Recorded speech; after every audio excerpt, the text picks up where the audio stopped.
বিশ্ব রাজনীতির এক অস্থির মুহূর্তে দাঁড়িয়ে আছে পাকিস্তান। একদিকে শান্তির আলোচনায় সক্রিয় ভূমিকা, অন্যদিকে সামরিক প্রস্তুতির শক্ত বার্তা। এই দুই বিপরীতমুখী অবস্থান এখন ইসলামাবাদকে নিয়ে তৈরি করেছে নতুন রহস্য। মধ্যপ্রাচ্যের পরিস্থিতি ক্রমেই উত্তপ্ত হয়ে উঠছে। কয়েক সপ্তাহ ধরে চলা সংঘাত থামাতে যুক্তরাষ্ট্র ও ইরানের মধ্যে যখন জোরালো কূটনৈতিক আলোচনা চলছে, ঠিক তখনই পাকিস্তান সৌদি আরবে যুদ্ধবিমান পাঠিয়ে বিশ্বকে চমকে দিয়েছে।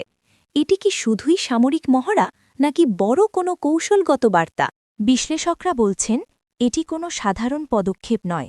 সাম্প্রতিক প্রতিরক্ষা চুক্তির আওতায় সৌদি আরবের নিরাপত্তা নিশ্চিত করতে পাকিস্তানের এর পদক্ষেপ স্পষ্ট করে দিয়েছে, রিয়াদের পাশে ইসলামাবাদ পুরোপুরি প্রস্তুত।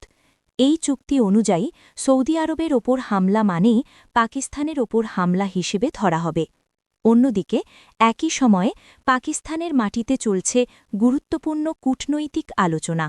যুক্তরাষ্ট্র ও ইরানের প্রতিনিধিদের উপস্থিতিতে পাকিস্তান নিজেকে মধ্যস্থতাকারী হিসেবে তুলে ধরছে। কিন্তু প্রশ্ন হল, একদিকে শান্তির উদ্যোগ, অন্যদিকে সামরিক অবস্থান, এই দ্বৈত কৌশল কতটা সফল হবে?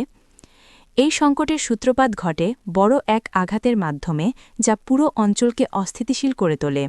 এরপর থেকে প্রতিশোধ, হামলা ও পাল্টা হামলার চক্রে জড়িয়ে পড়ে মধ্যপ্রাচ্য। বিভিন্ন দেশে গুরুত্বপূর্ণ স্থাপনাগুলো লক্ষ্যবস্তুতে পরিণত হয় এবং পরিস্থিতি দ্রুত নিয়ন্ত্রণের বাইরে চলে যেতে থাকে। এই অবস্থায় পাকিস্তান সরাসরি সতর্কবার্তা দেয়, যদি সৌদি আরব আক্রান্ত হয় তাহলে তারা নীরব থাকবে না। যদিও ইরান আগে আশ্বাস চেয়েছিল যে তাদের বিরুদ্ধে কোনো ভূমি ব্যবহার করা হবে না, বাস্তব পরিস্থিতি সেই বিশ্বাসকে প্রশ্নের মুখে ফেলেছে। পাকিস্তানের এই সিদ্ধান্তের পেছনে শুধু কৌশলগত কারণ নয়, রয়েছে বড় অর্থনৈতিক বাস্তবতাও। সৌদি আরবে লাখ লাখ পাকিস্তানি কর্মরত, যাদের পাঠানো অর্থ দেশের অর্থনীতির জন্য অত্যন্ত গুরুত্বপূর্ণ।